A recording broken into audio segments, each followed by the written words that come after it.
Everyone is aware that there has been a dramatic increase in crime and violence in Trinidad and Tobago.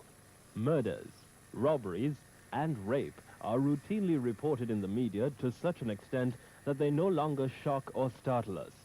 Once we are safe in the security of our homes, we tend to brush aside thoughts of crime and violence. But what happens when crime and violence invade the privacy of our homes? How do we deal with a situation when it is inflicted on children and mothers by members of their own family? How can we cope with the increasing incidences of domestic violence? Where does it begin? It begins with a young male child who is so full of life, who likes to play in a boisterous fashion, pushing, shoving, and releasing all that God-given male energy he possesses. Who are the primary caregivers of these children? In the vast majority of instances, children are brought up by women. It is the mothers, the aunts, the grandmothers who care for children, who discipline them when they're naughty. The men play a very marginal role and, not infrequently, are absent. The child goes to school, and once again, the vast majority of teachers in preschools and primary schools are women. It is women who correct, admonish, and spank the children. Do you know that it is possible for a child in Trinidad and Tobago to pass through preschool, primary school, and most of secondary school without ever encountering a male teacher? So when mothers and teachers under the enormous stress of financial and emotional problems lose their temper and physically beat children or lock them up in rooms, it seems to large numbers of these children that it is always females who are punishing, correcting, and nagging them as they grow up. The result is that in an increasing number of children, there is a great deal of repressed anger directed at females. An anger which they cannot express when they're small, but an anger which is ticking away like a time bomb inside of them, waiting to explode when they grow up and become men. Robert Bly, the famous psychologist, has this to say about the present situation. If a culture does not deal with the warrior energy of young males, take it in consciously, discipline it, honor it, this energy will turn outside in the form of street gangs, wife-beating, drug violence, brutality to children, and aimless murder. Is it not true to say that unwittingly we have produced the historic conditions for the development of a male warrior class?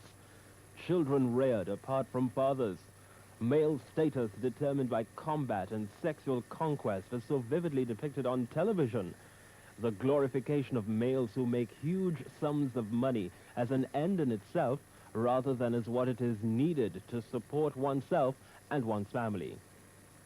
The result is that this warrior energy is often released in violence in the home, wife battering, incest, and child abuse. The situation becomes even worse when the self-esteem of the man is shattered, and this can happen in two ways. When a wife or girlfriend tells him that they do not love him anymore, and when he cannot find a job and is forced to live on whatever income his female partner brings in. We read with horror vivid accounts of a man savagely killing his wife and children and then drinking poison.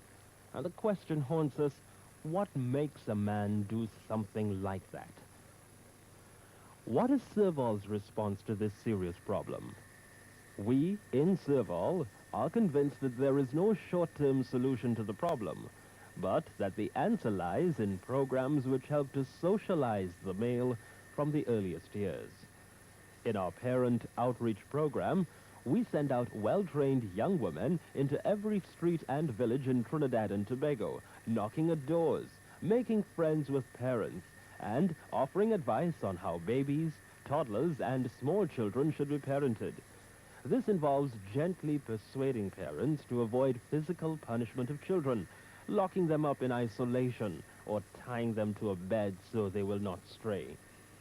These also bring with them a message to the fathers of families, persuading them that they have an important role to play in harnessing the warrior energy of their male children, a role which is not suited to women.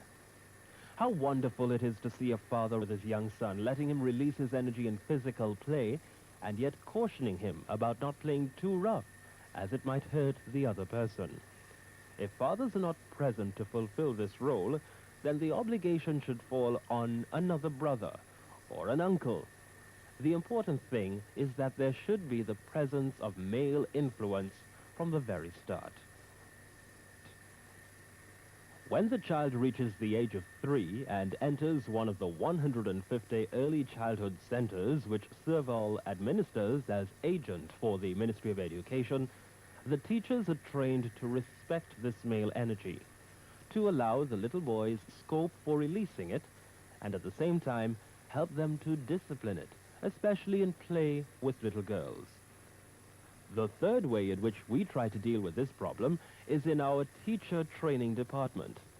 We feel that teachers in primary and secondary schools have to be trained to deal with the emotional needs of children, just as much as with their intellectual requirements. We argue that it is an exercise in futility to attempt to teach basic academic skills, not to mention higher science and technology, to children who have been the victims of severe neglect, as well as sexual, psychological, and physical abuse from their home situations.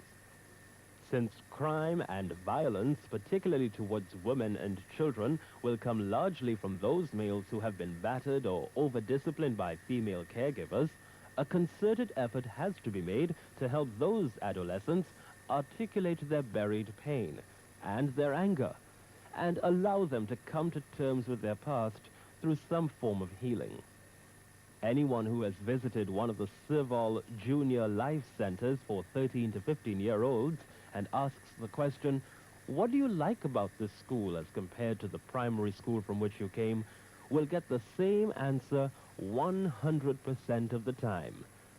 In Servol, they don't beat us. One wishes we could take each and every one of the viewers into a self-awareness class in one of the 40 Servol adolescent centers to look and listen as a trained instructor takes the group of 20 or 30 adolescents between the ages of 17 to 19 through an understanding of all that has happened to them from the time they started life in their mother's womb, and to witness them coming to terms with what has happened to them along the way.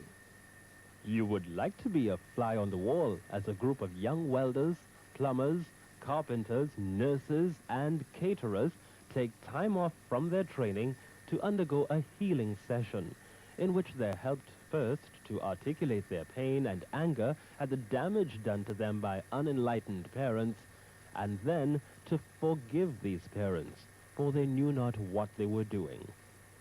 For 26 years, we in Servol have looked into the eyes of thousands of male adolescents. We have listened to them. We have rapped with them. And we can honestly say that once we were able to penetrate the air of bravado and the tough guy image with which they are forced to protect themselves, we have seen in the faces of each and every one of them a true son of God. Those faces plead silently. Tell me I have value. Tell me I am beautiful. Tell me that I can make it out there in the world. Regretfully, we have to admit that in a number of young males, we have also discerned the face of a potential Barabbas, a robber and a murderer, a face which their nurturing has imposed on them and which could so easily transform the godlike countenance of the young men and lead them into violence and destructive behavior. Today, all of us in Trinidad and Tobago are like Pontius Pilate. What will we do when this video ends and the lights go on? Will we wash our hands and say, we are not responsible for the male youth today? If we do this, then the crowd, represented by the pushers and criminals in our streets, will cry out for Barabbas, and we will have handed over many of our young men to be crucified in a life of violence. If, however, we take a resolution to proclaim our faith in the inherent goodness of our youth by taking concrete action in their cause, then we shall unleash the powers of God over this nation, and we will become a people who has chosen to release the Son of God and not Barabbas.